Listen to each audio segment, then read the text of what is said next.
नमस्कार सर्वांना, Rupali delicious kitchen मध्ये आपलं स्वागत आहे। आज आपण असा काळा मसाल्यातला शेवग्याचा रस्सा बघणार आहोत।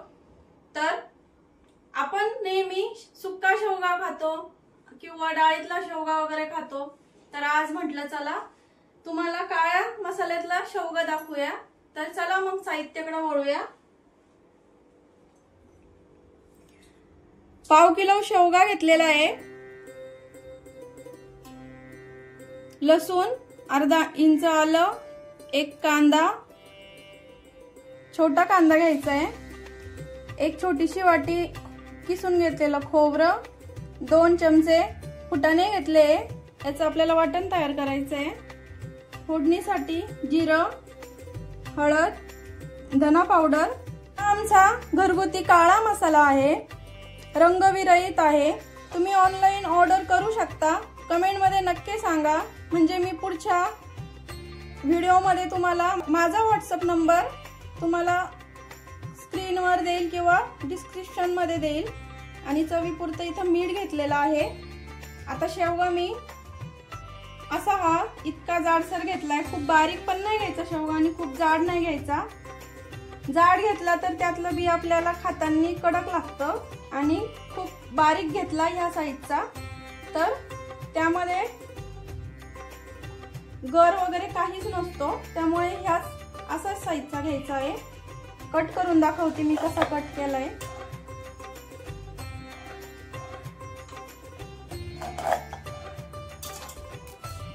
शेवग्याची पूर्ण सालं काढायची नाहीये, नाहीतर रश्श्यात तो पूर्ण असा फुटतो आणि खाता येत नाही। या प्रकारे आपल्याला शेवगा कट करून घ्यायचा आहे। कट करून घेतलं इथं। आता आपण वाटणाची तयारी करूया।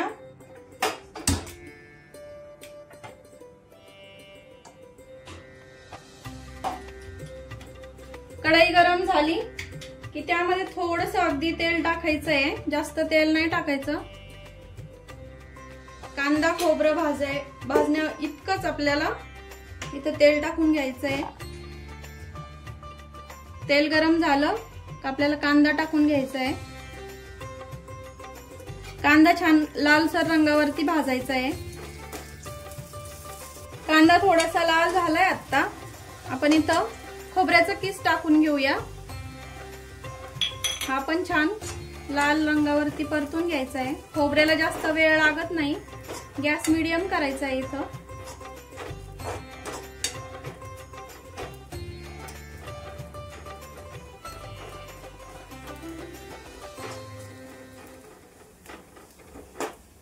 खोबरं थोडंसं मऊ झालं की यामध्ये अर्धा इंच घेतलेलं आलं आणि लसणाच्या 10-12 पाकळ्या त्या टाकून घ्यायच्या आहे।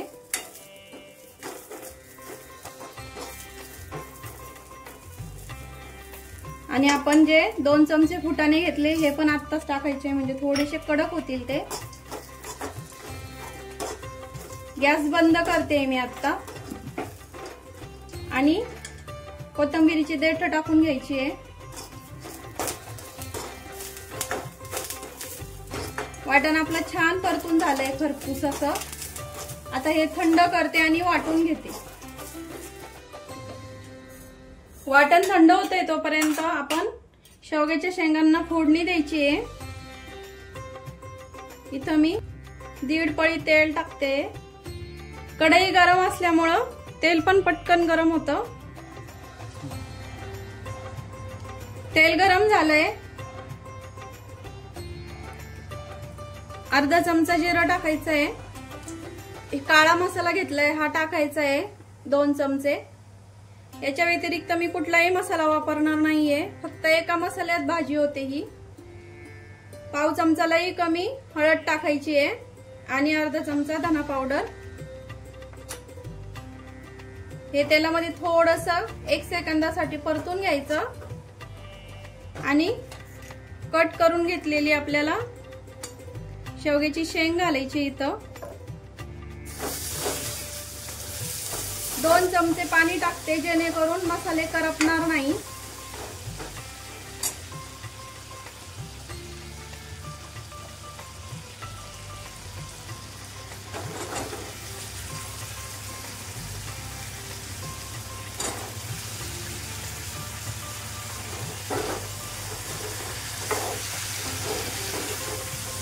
थोडीशी तेलात आणि मसाल्यांमध्ये शेंग परतून घ्यायची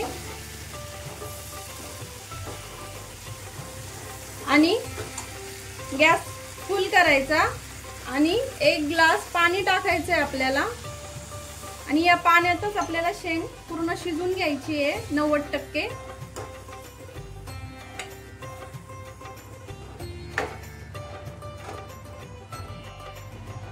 पाणी टाकल्यावर आपल्याला हे चवीपुरतं मीठ घालून घ्यायचं आहे.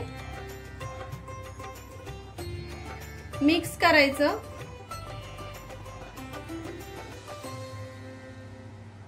जेणेकरून हा जो मसाला आहे तो शेंगांच्या आतमध्ये जातो आणि शेंग खायला एकदम छान लागते. तुम्ही नक्की ट्राय करा अशी माझी ही ट्रिक. रश्श्याला थोडीशी उकळी आली की गॅस कमी करायचा आहे पूर्ण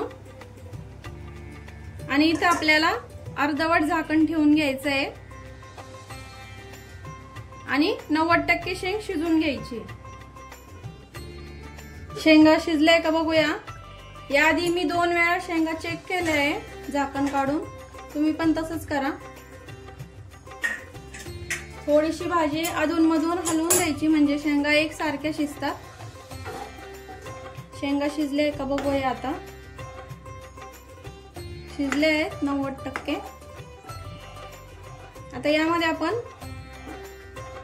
वाटण घालून घेणार आहे आणि मी एक साइडला थोडंसं पाणी पण गरम केलंय.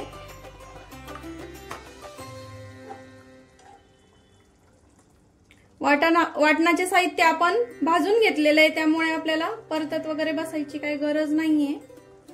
गरमच पाणी घाला.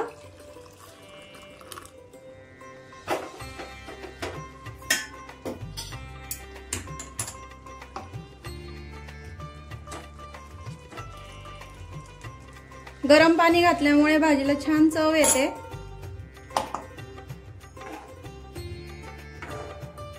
तुम्हाला किती घट्ट, तुम्ही ही भाजी सुक्की पण बनवू शकता, लपतपीत बनवू शकता, एकदम पातळ रस्सा अशी पण बनवू शकता. तिन्ही प्रकार छान लागतात अशा प्रकारची भाजीची. तुम्हाला किती घट्ट किंवा किती रस्सा हवा आहे त्यानुसार तुम्ही पाणी टाका. मी एवढा घट्ट रस्सा ठेवलाय. तुम्हाला अजून पातळ हवा असला तर थोडंसं पातळ करू शकता. अजून नॉर्मल अर्धा ग्लास वगैरे पाणी बसू शकतं आणि थोडीशी ग्रेव्ही टाईप तुम्हाला करायचं असेल तर थोडंसं कमी पाणी वापरा. याच्यामध्ये थोडीशी कोथिंबीर टाकून घेते. बघू शकता किती सुंदर कलर आलाय भाजीला. फक्त एकच मसाला वापरून ही भाजी केली मी आत्ताची, ही घरगुती काळा मसाला. आता थोडीशी मी 5 मिनिटं शिजून घेणार आहे म्हणजे पूर्ण शिजेल शेंगा. शेंगा आपल्या पूर्ण शिजलेल्या आहे. आता चेक करूया आपण. चमच्यानी जमत नाहीये, हातानेच दाखवते. हे बघा पूर्ण शिजली आहे शेंग.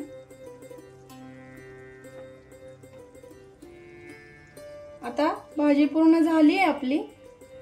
बघू शकता किती सुंदर कलर आलाय आणि सुगंध खूप छान येतोय भाजीचा. सर्व करते.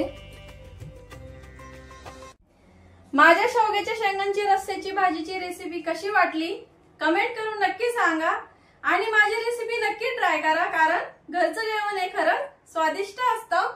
ही भाजी तुम्ही भाकरी सोबत खाऊ शकता, चपाती सोबत खाऊ शकता किंवा भातासोबतही खाऊ शकता. ही भाजी एकदम अप्रतिम लागते. तुम्ही नक्की ट्राय करा आणि माझा व्हिडिओ आवडला असेल तर लाईक करा, शेअर करा, सबस्क्राईब करा आणि कमेंट करायला विसरू नका. अशाच नवीन नवीन रेसिपी सोबत पुन्हा भेटूया. तोपर्यंत बाय बाय.